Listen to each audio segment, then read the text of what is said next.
கர்த்தருக்கு ஸ்தோத்திரம். தலைவராகிய கிறிஸ்துவின் நாமத்தில் தலைவனின் துணை நிகழ்ச்சிக்கு வரவேற்கிறோம். இறையியலிலே கிறிஸ்துவியல் கற்று வருகிறோம். அந்த தொடர்ச்சியாக 13வது உபத்தலைப்பாக அவரது நாமம், கிறிஸ்துவனுடைய நாமம், அதை பற்றி நாம் கற்க இருக்கிறோம். அது எல்லா நாமங்களை விட பெரியது. பிலிப்பியர் 2:10 இயேசுவின் நாமத்தில் வானோர் பூதலத்தோர் பூமியின் கீழானோருடைய முழங்கால் யாவும் முடங்கும்படிக்கும் பிதாவுக்கு மகிமையாக இயேசு கிறிஸ்து கர்த்தர் என்று நாவுகள் யாவும் அறிக்கை பண்ணும்படிக்கும் எல்லா நாமத்திற்கு மேலான நாமத்தை அவருக்கு தந்தருளினார். எல்லா பேருக்கும் மேலான பேரை பிதா இயேசுவுக்கு கொடுத்தார். பூமியில் இருக்கிறவங்க, பூமிக்கு கீழே பாதாளத்தில் இருக்கிறவங்க, வானத்தில் இருக்கிறவங்க எல்லாருடைய முழங்கால்களும் இயேசு என்கிற பெயரில் முடங்கும்படியாக, இயேசு என்கிற பேரை எல்லா நாக்குகளும் சொல்லும்படியாக, அப்படிப்பட்டதான ஒரு பேரை பிதா இயேசுவுக்கு கொடுத்தார். வானத்தில் இருக்கிறவங்கன்னா தேவதூதர்கள். தேவதூதர்கள்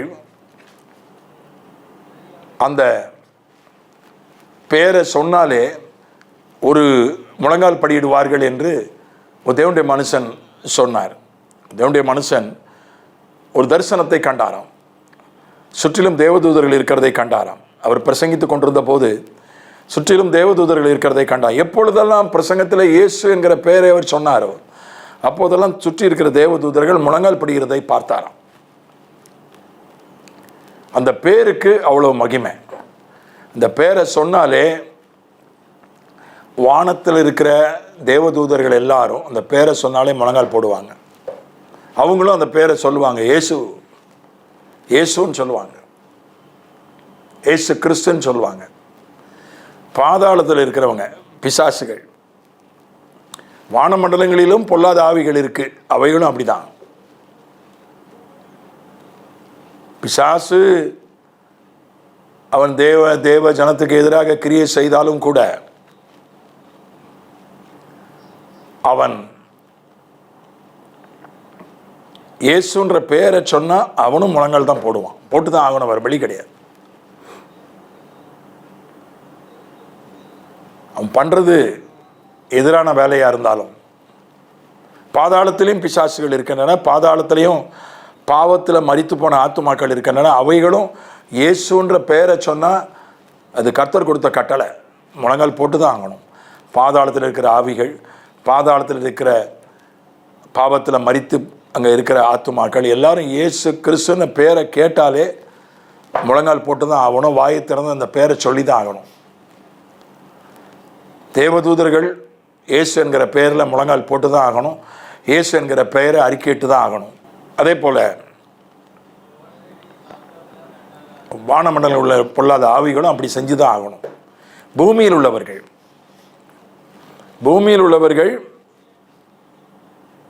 இன்னும் அது முழுசாக நிறைவேறலை.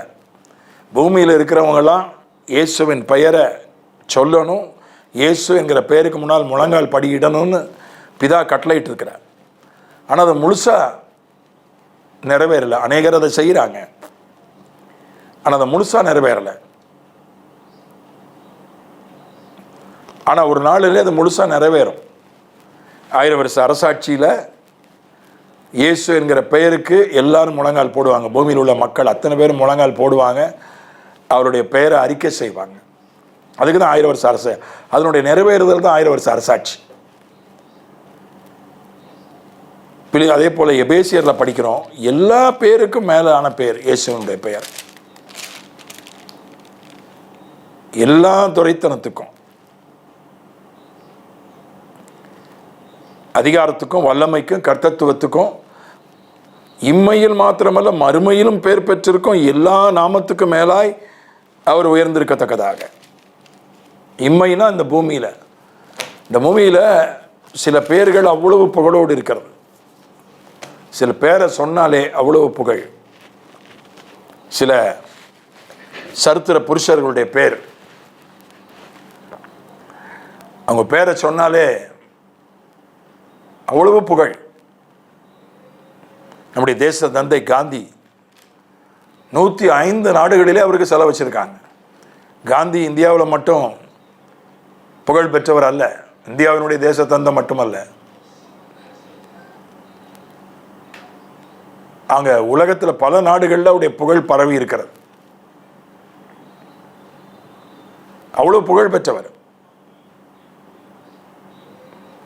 உலக சரித்திரத்தில் பார்த்தீங்கன்னா பெரிய பெரிய பெயர்கள், Aristotle, Socrates, sir Isaac Newton, விஞ்ஞானி பேர். முன்னால் சொன்னது தத்துவ ஞானிகள் பேர். சரித்திரத்தில் அலெக்சாண்டர், ஜூலியஸ் சீசர், நெப்போலியன், அந்த மாதிரி பெரிய பெயர்கள், Abraham Lincoln, John F Kennedy. ஒவ்வொரு துறையிலும் பேர்கள். இந்த பேரை சொன்னாலே புகழ்பெற்று விளங்குது அந்த பேர்கள். அதனால அந்த பெயர்களை எல்லாம் விட, இந்த பூமியில பெயர் பெற்று விளங்குகிற எல்லா பெயர்களை விட பிராண்டுகள், சில பிராண்டு பார்த்தீங்கன்னா அந்த பிராண்டை சொன்னாலே போதும், அந்த பிராண்டுக்கு தான் காசு. அதே பொருள் தான், ஆனால் அந்த பிராண்டு, அந்த பொருளுக்கு அந்த பிராண்டை பதித்து விட்டால் போதும், 4 மடங்கு விலை. அந்த பிராண்ட் இல்லாமல் வேற பிராண்டில் இருந்தால் 4 மடங்கு குறைவான விலை. அதே தரம் தான் இருக்கும். பிராண்டுக்கு, அந்த பேருக்கு அவ்வளோ மரியாதை. சில பேரை சொன்னாலே காரியம் ஆயிரும். அந்த நபர் கூட வர வேண்டியதில்லை, அந்த நபர் கூட ஃபோன் பண்ணி சொல்ல வேண்டியதில்லை. இன்னாருக்கு நான் நண்பன், இன்னாருடைய உறவினன் என்று சொல்லிட்டா போதும். சில இடங்கள்ல சிலருடைய பேரை சொல்லிட்டு அவ்வளோ மரியாதை. சில பேர்களுக்கு அவ்வளவு புகழ் இருக்கிறது, அவ்வளவு செல்வாக்கு இருக்கிறது. அதனால தான் அங்கே சொல்லப்பட்டிருக்கு, சில பேர்களில் எபேசியரில் சொல்கிறான், சில பேர்களுக்கு துரைத்தனம் உண்டு, அதிகாரம் உண்டு, வல்லமை உண்டு. அந்த பெயர்களெல்லாம் விட கிறிஸ்துவனுடைய பெயர் மேலான பெயராக இருக்கிறது. இம்மையில மட்டுமல்ல மறுமையிலும் பெயர் பெற்றிருக்கும் பெயர். எவ்வளவோ பெயர்கள் உண்டு, தேவனுக்கு எவ்வளவோ நாமங்கள் உண்டு. எகோவா, யாவே, எகோவா ஈரே, எகோவா ஷம்மா, ஆல்பா, ஒமேகா, காண்கிற தேவன், எவ்வளோ பேர் இருக்கு. ஆபிரகாம், யாக்கோபு, ஈசாக்கு என்பவர்களின் தேவன், யூதா கோத்திரத்து சிங்கம், தாவீதினுடைய வேர், ஸ்ரீயின் வித்து, இந்த மாதிரி 1000 பேராவது இருக்கும். நீங்கள் எடுத்துக்கிட்டீங்கன்னா ஒரு 1000 பேராவது இருக்கும். அந்த 1000 பேர்களிலேயே மிக உயர்ந்த பேராய் இயேசு கிறிஸ்து. நான் சொல்றது கொஞ்சம் சிலருக்கு புரிய கஷ்டமா இருக்கலாம், ஏற்றுக்கொள்ள முடியாது. பிதாவின் நாமத்தை விட இயேசுவின் நாமம் உயர்ந்தது. தன்னுடைய நாமத்தை விட இயேசுவின் நாமத்தை பிதா உயர்த்தி வச்சிட்டார். பரிசுத்தாவினுடைய நாமத்தை விட, பிதா குமாரன் பரிசுத்தாவின் நாமத்தினாலே என்று நாம் உச்சரிக்கிறோம், ஆசீர்வதிக்கிறோம். பிதா குமாரன் பரிசுத்தாவின் நாமத்தினாலே ஞானசானம் எடுக்கிறோம். ஆனா ஜெபம் பண்றது இயேசுவின் நாமத்தில் தான் ஜெபிக்கிறோம். இயேசுவின் பேரை சொன்னதான் பிசாசு ஓடுது. அதனால அந்த நாமம் இயேசு கிறிஸ்து என்கிற பேர் இருக்கு பாருங்க, அந்த பேரை எவ்வளவு முடியுமோ அவ்வளவு உச்சரிக்கணும். அவருடைய நாமத்தை தியானிக்கிறவர்களுக்காக ஒரு ஞாபகம் இருக்கிறதுன்னு சொல்லப்பட்டிருக்கு. அந்த பேரை நம்ம அறிக்கை செய்யணும். எவ்வளவு இயேசு கிறிஸ்துன்ற பேரை எவ்வளவு சொல்ல முடியுமோ அவ்வளவு சொல்லணும். அதுல அவ்வளவு வல்லமை இருக்கு, அவ்வளவு மகிமை இருக்கு. ரெண்டாவதா இங்கே பார்க்கிறோம். ரட்சிப்பு, ஜெபம், பிசாசு துரத்தல் ஆகியவற்றிற்கு ஒரே நாமம் இயேசுவின் நாமம் தான். அப்போஸ்தலர் 4:12.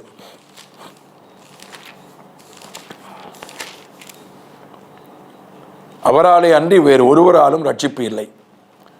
நாம் ரட்சிக்கப்படும்படி வானத்தின் கீழெங்கும் மனுஷர்களுக்குள்ளே அவருடைய நாமமே அல்லாமல் வேறொரு நாமம் கட்டளையிடப்படவும் இல்லை என்றான். அவராலே அன்றி வேறு ஒருவராலும் ரட்சிப்பு இல்லை. அவருடைய நாமமே அல்லாமல் வேறொரு நாமம் ரட்சிக்கப்படுவதற்கு கட்டளையிடப்படவில்லை. பிதாவின் நாமத்தில் ரட்சிப்பு கிடையாது. நான் சொல்கிறத தப்பாக எடுத்துக்க கூடாது, நான் சொல்கிறத சரியாக புரிஞ்சுக்கணும். பிதாவின் நாமத்தில் ரட்சிப்பு கிடையாது, பரிசுத்தாவின் நாமத்தில் ரட்சிப்பு கிடையாது, இயேசு கிறிஸ்துவின் நாமத்தில் ரட்சிப்பு உண்டு.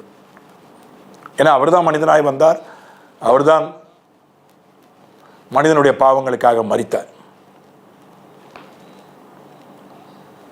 அதே போல ஜெபத்திற்கு யோவான் 16:23, அந்த நாளிலே நீங்கள் என்னிடத்தில் ஒன்றும் கேட்க மாட்டீர்கள், மெய்யாகவே மெய்யாகவே நான் உங்களுக்கு சொல்கிறேன், நீங்கள் என் நாமத்தினாலே பிதாவினிடத்தில் கேட்டுக்கொள்வது எதுவோ அதை அவர் உங்களுக்கு தருவார். என் நாமத்தினால பிதாவினிடத்தில் கேட்டுக்கொள்வது எதுவோ அதை அவர் உங்களுக்கு தருவார். ஆண்டவருடைய பேரில் ஜெபம் பண்ணுறது பழைய ஏற்பாட்டில் அப்படி கிடையாது. பழைய ஏற்பாட்டில் இயேசு என்கிற நாமம் கிடையாது. இந்த நாமத்தில் தான் ஜெபிக்கணும்னு பழைய ஏற்பாட்டில் எந்த ஒரு ஒழுங்கும் கிடையாது, கட்டளையும் கிடையாது. ஆனால் புதிய ஏற்பாட்டில் இயேசுவின் பெயரை சொல்லி தான் ஜெபிக்கிறோம். இயேசுவின் பெயரை சொல்லி ஜெபம் பண்ணாதான் அந்த ஜெபத்திற்கு வல்லமை உண்டு. அதனால என் நாமத்தினாலே நீங்கள் எதை கேட்டாலும் அதை நான் செய்வேன் என்று யோவான் 14:14 வாசிக்கிறேன். என் நாமத்தினாலே நீங்கள் எதை கேட்டாலும் அதை நான் செய்வேன். ஜெபத்திற்கு என்று ஏற்படுத்தப்பட்ட ஒரே நாமம் இயேசுவின் நாமம். பிசாசு துரத்த மார்க்கு 16:17 விசுவாசிக்கிறவர்களால் நடக்கும் அடையாளங்களாவன, என் நாமத்தினாலே பிசாசுகளை துரத்துவார்கள். இயேசுவின் பேரை சொன்னாதான் பிசாசு ஓடும், வேறு எந்த பேரை சொன்னாலும் ஓடாது. விசுவாசிக்கிறவர்கள் நடக்கும் அடையாளங்களாவன, என் நாமத்தினாலே பிசாசுகளை துரத்துவார்கள், நவமான பாஷைகளை பேசுவார்கள், சர்ப்பங்களை எடுப்பார்கள், சாவுக்கு ஏதுவான யாதொன்றை குறித்தாலும் அது அவர்களை சேதப்படுத்தாது, வியாதியஸ்தர்கள் மேல் கைகளை வைப்பார்கள், அப்பொழுது அவர்கள் சொஸ்தமாவார்கள். அதனால் இதை பற்றி நான் ஏற்கனவே சொல்லியிருப்பேன், மறுபடியும் சொல்கிறது தப்பு இல்லை. ஒரு சிந்தனை, ஒரு முயற்சி ஒன்றை ஒரு கூட்டத்தார் எடுத்தார்கள் பல ஆண்டுகளுக்கு முன்பு. இயேசு கிறிஸ்துன்ற பேரை சொன்னாதானே சிலருக்கு பிடிக்கல, அது ஏதோ மத பிரச்சாரம், ஏதோ மதம் மாற்றுகிறது, ஏதோ வெளிநாட்டிலிருந்து பணம் வருது இவங்க செய்கிறாங்கலாம் தப்பாக நினைக்கிறாங்க. அதுக்கு பதிலாக பலிராஜான்னு மாற்றிட்டா என்ன? இயேசு கிறிஸ்துன்ற பேரை எங்கெல்லாம் இயேசு கிறிஸ்துன்னு பேர் வருதோ அந்த இடத்துல பலிராஜா, ஒரு ராஜா, பரலோக ராஜா வந்து பூமியிலே மனிதனுக்காய் பலியானார், பலி ராஜா என்று அந்த பேரை மாற்றிடுவோம் அப்படின்னு ஒரு சிந்தனை ஏற்பட்டு, அது இந்தி பைபிள் மொழிபெயர்ப்பில் அப்படி மாற்றிடலாம் அப்படின்னு ஒரு சிலர் கருதி இந்தி பிரதேசத்தில் ஊழியம் செய்கிற தலைவர்களுக்கெல்லாம் கருத்து கேட்டு கடிதம் எழுதினார்கள். இப்போ ஒரு தேவனுடைய மனிதன் அவர் இந்த சம்பவத்தை அவர் தான் என்கிட்ட சொன்னார். அவருக்கு அந்த கடிதம் வந்தது. அவர் என்ன பதில் எழுதினார் என்றால், ஆண்டவருடைய இயேசுவின் நாமத்தை சொன்னால் பிசாசு ஓடும், பலிராஜான்ற நாமத்தை சொல்லி பாருங்க, பிசாசு ஓடிச்சுன்னா அந்த பேரை சேர்த்துருங்க, அந்த பேரை இயேசு பேருக்கு பதிலாக பலிராஜான்ற பேரை வச்சுக்கிடுங்க. பிசாசு ஓடலைன்னா தயவுசெய்து இந்த பேரை வைக்காதீங்க என்ற ஒரு தன்னுடைய கருத்தை தெரிவித்தார், கடிதம் எழுதினார். அதுக்கப்புறம் அந்த முயற்சியை கைவிட்டு விட்டார்கள். பொதுவாக கடவுள், கர்த்தர், தேவன், ஆண்டவர்லாம் சொல்கிறோம், தப்பு இல்லை. ஆனால் இயேசு கிறிஸ்துங்கிற பேரை சொன்னாதான் பிசாசு ஓடும். ஒரு யார் பேரை சொன்னாலும் பிசாசு ஓடாது.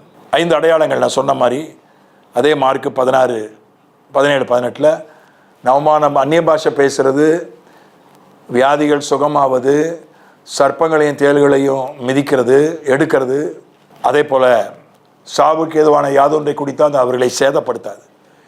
இயேசுனுடைய பேரை சொல்லிட்டு ஒரு உணவை சாப்பிடுங்க,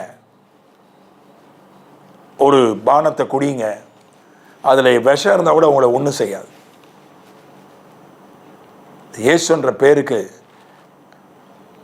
வேணும்னே நீங்கள் செக் பண்ணி பார்க்கக்கூடாது.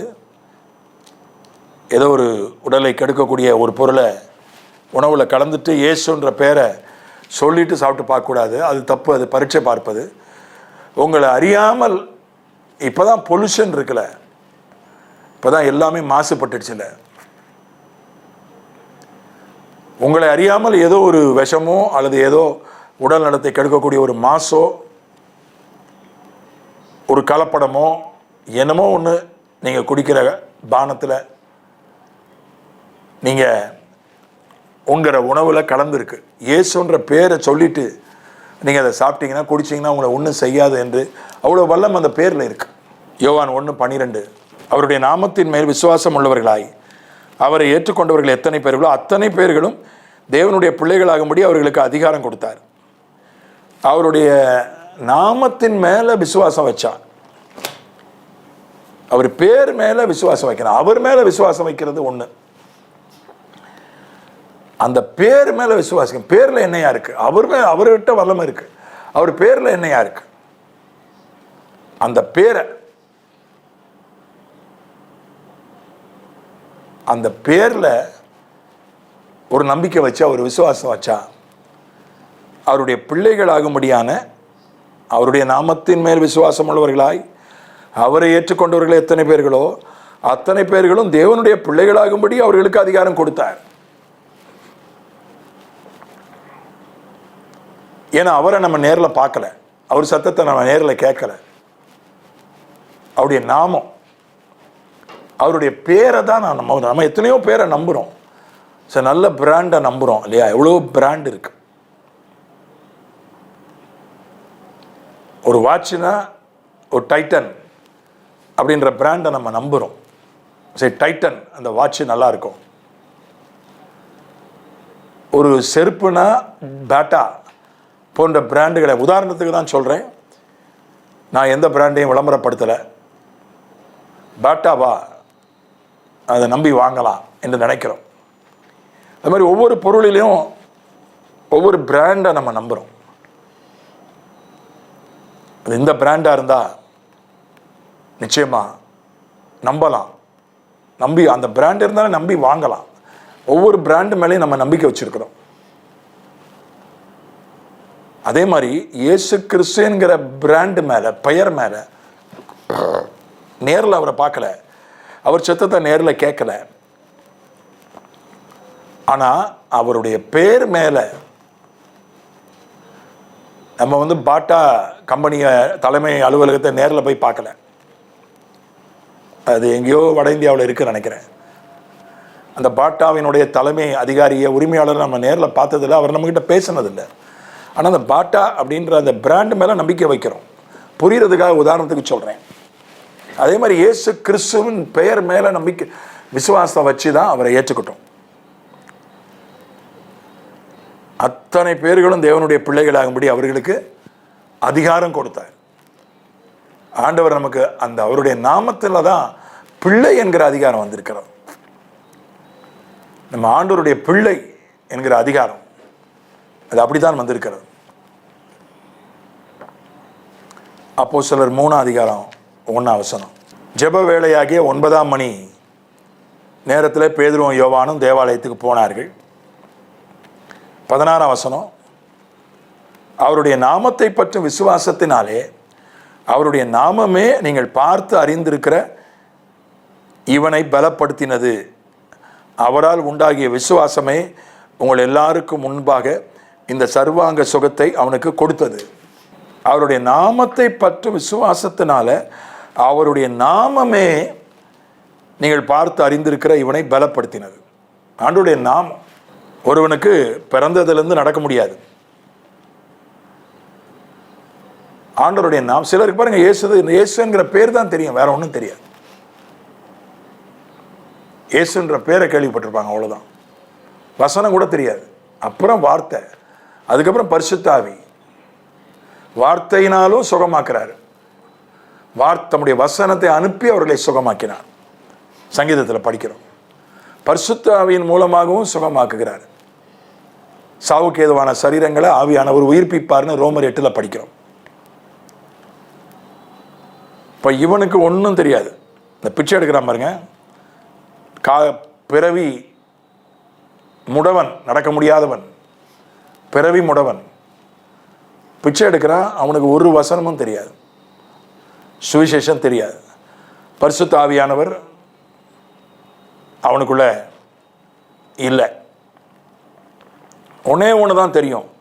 அதுவும் இவங்க தான் சொன்னாங்க, நசரேனாகிய இயேசு கிறிஸ்துவின் நாமத்தினால நீ எழுந்து நடன்னு சொன்னாங்க. இப்போ ஒருத்தனுக்குள்ள ஏதாவது ஒரு விடுதலை, ஒரு அற்புதம் நடக்கணும்னா ஒன்று அவனுக்குள்ள வசனம் இருக்கணும், இல்லை ஆவியானவர் இருக்கணும். ஆவியானவருக்குள்ளே அவனை நடத்தணும்னா அவனை ரட்சிப்புக்குள்ளே நடத்தி, ஞானசானத்துக்குள்ளே நடத்தி, ஆவியானவருக்குள்ளே நடத்தணும். இது ஒரு பெரிய ப்ராசஸ். வசனம் ஒருத்தனுக்குள்ளே போகணும்னா அவனுக்கு கொஞ்சம் வசனத்தை ஓரளவுக்காவது போதிக்கணும், அதுவும் கொஞ்சம் காலம் எடுக்கும். ஆனால் இயேசுவின் பேரை அறிமுகப்படுத்துறது ரொம்ப சுலபம். இயேசு கிறிஸ்துவின் நாமத்தினால, நசரேனாகிய இயேசு கிறிஸ்துவின் நாமத்தினால எழுந்து நட, அந்த பேரை அவனுக்கு சொல்லி அறிமுகப்படுத்தினாங்க. அந்த பேரை அவன் நம்பினான். அவருடைய நாமத்தை பற்றி அந்த பேரை அவன் நம்பிட்டான். அவனை அறியாமலே நம்பிட்டான். அவருடைய நாமமே இவனை பலப்படுத்தினது. அவருடைய நாமமே இவனை பலப்படுத்தினது. வசனம் சரியா தெரியாட்டாலும் பரவாயில்ல, பரிசுத்த ஆவியை பெறாத நிலையில் இருக்கிறவங்க கூட இயேசு என்கிற நாமத்தை நம்புனா போதும், விடுதலை கிடைக்கும், கிரியைகள் நடக்கும். அதனால அதுக்கப்புறம் அடுத்த கட்டமாக தான் வார்த்தைக்கு போகிறோம். முதல்ல அவருடைய நாமத்தை கேள்விப்படுறோம், இயேசு கிறிஸ்துங்கிற பெயரை கேள்விப்படுறோம். அதுக்கப்புறம் அவருடைய வார்த்தைக்குள்ளே போகிறோம். அதுக்கப்புறம் பரிசுத்த ஆவிக்குள்ளே போகிறோம். வார்த்தையும் நம்மளை கிரியை செய்து விடுதலையை கொண்டு வருகிறது. ஆவியானவரும் நமக்கு விடுதலையை, சத்தியம் நம்மை விடுதலை ஆக்கும். பரிசுத்த ஆவி எங்கேயும் அங்கே விடுதலை உண்டு. அதெல்லாம் அடுத்த கட்டங்கள். முதல் கட்டம், ஒருத்தனுக்கு பரிசுத்த ஆவியும் இல்லை, ஒருத்தனுக்கு வார்த்தையும் தெரியாது, அவனை எப்படி விடுதலைக்குள்ளே கொண்டு வருகிறது? இயேசு கிறிஸ்து என்கிற நாமத்தை அவனுக்கு அறிமுகப்படுத்தணும். நிச்சயமாக அற்புதம் நடக்கும், விடுதலை உண்டாகும், சுகம் உண்டாகும். பிதாவே, இயேசுவின் நாமத்தில் துதிக்கிறோம். நீர் உம்முடைய நாமத்தை விட, பரிசுத்த ஆவியானவரின் நாமத்தை விட, இந்த உலகத்தில் இருக்கிற பெரிய நாமங்களை விட, பரலோகத்தில் பெயர் பெற்றிருக்கிற நாமங்களை விட பெரிய உயர்ந்த நாமமாக இயேசுவின் நாமத்தை நீர் வைத்திருக்கிறதுக்காக ஸ்தோத்திரம். அந்த நாமத்தை சொல்லும்போது வானத்தில் இருக்கிறவங்களும் பாதாளத்தில் இருக்கிறவங்களும் முழங்கால் படிக்கிறாங்க. வானத்தில் இருக்கிறவங்களும் பிசாசு உட்பட, பாதாளத்தில் இருக்கிறவங்களும் பாவத்தில் மரித்த ஆத்துமாக்கள் உட்பட இயேசு என்கிற நாமத்தை அறிக்கை செய்கிறார்கள். அவ்வளவு இயேசுவின் நாமத்தை பிதாவே நீர் உயர்த்தி வைத்திருக்கிறதுக்காக ஸ்தோத்திரம். ஆண்டவரே, மட்டுமல்ல, அந்த நாமத்தில்தான் ரட்சிப்பு உண்டு. வேற எந்த நாமத்திலும் ரட்சிப்பு இல்லை. இயேசு என்கிற நாமத்தில் மட்டும்தான் மீட்பு உண்டு, பாவ மன்னிப்பு உண்டு, ரட்சிப்பு உண்டு, விடுதலை உண்டு. ஆண்டவரே, அந்த நாமத்தில் தான் ஜெபம் கேட்கப்படுகிறது. இயேசு கிறிஸ்து என்கிற நாமத்தினால் தான் நாங்கள் ஜெபிக்க வேண்டும். அதுதான் ஜெபத்தை வல்லமை உள்ளதாக மாற்றுகிற நாமம். ஆண்டவரே, அந்த நாமத்தில் தான் பிசாசுகள் ஓடுகிறது. அதுக்காக ஸ்தோத்திரம். அந்த நாமத்தினாலே சாவுக்கு ஏதுவான யாதொன்றை குடித்தால் அது அவர்களை சேதப்படுத்தாது. அந்த நாமத்தினாலே சர்ப்பங்களை, தேள்களை நாங்கள் எடுக்கிறோம். இயேசுவின் நாமத்தில் அந்நிய பாஷைகளை பேசுகிறோம். இயேசுவின் நாமத்தில் வியாதிகள் சுகமாகிறது. அதற்காக ஸ்தோத்திரம். அந்த நாமம் வசனம் எனக்கு சரியா தெரியாது, ஆவியானவரை நான் பெற்றுக்கொள்ளலை என்று இருக்கிறவர்களுக்கு உடனடியாக சுலபமான ஒரு வழி இயேசு கிறிஸ்துவனுடைய நாமம் தான். அந்த நாமத்தை சொல்லி அந்த நாமத்தை நம்பினா போதும்.